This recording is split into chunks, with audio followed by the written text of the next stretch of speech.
Deuteronomy chapter 18. The priests who are Levites, indeed the whole tribe of Levi, are to have no allotment or inheritance with Israel. They shall live on the offerings made to the Lord by fire, for that is their inheritance. They shall have no inheritance among their brothers. The Lord is their inheritance, as he promised them. This is the share due the priests from the people who sacrifice a bull or a sheep, the shoulder, the jaws, and the inner parts.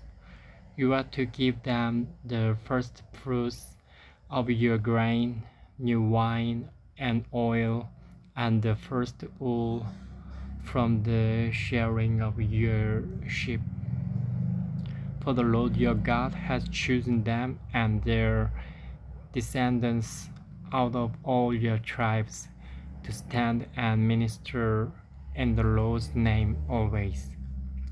If a Levite moves from one of your towns anywhere in Israel where he is living and comes in all honestness to the place the Lord will choose, he may minister in the name of the Lord his God, like all his fellow Levites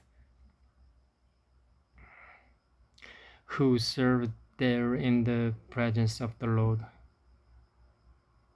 He is to share equally in their benefits, even though he has received money from the sale of family possessions. When you enter the land the Lord your God is giving you, do not learn to imitate the detestable ways of the nations there. Let no one be found among you who sacrifices his son or daughter in the fire,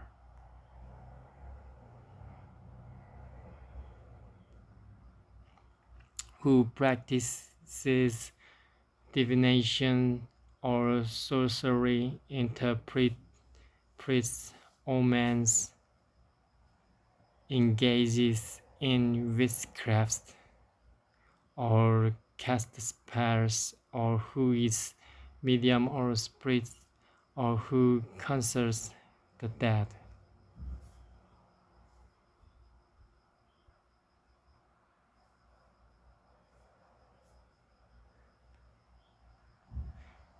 Anyone who does these things is detestable to the Lord, and because of these detestable practices, the Lord your God will drive out those nations before you. You must be blameless before the Lord your God.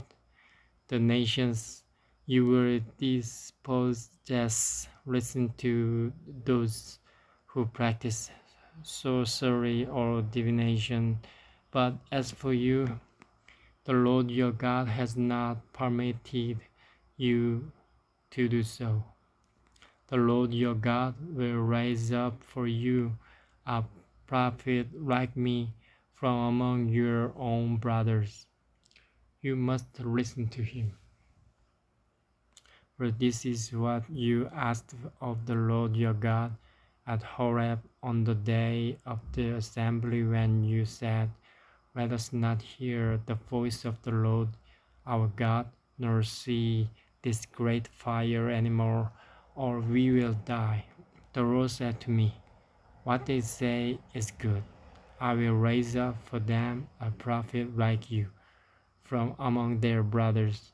I will put my words in his mouth, and he will tell them everything I command him. If anyone does not listen to my words that the prophet speaks in my name, I myself will call him to account. But a prophet who presumes to speak in my name anything I have not commanded him to say, or a prophet who speaks in the name of other gods must be put to death.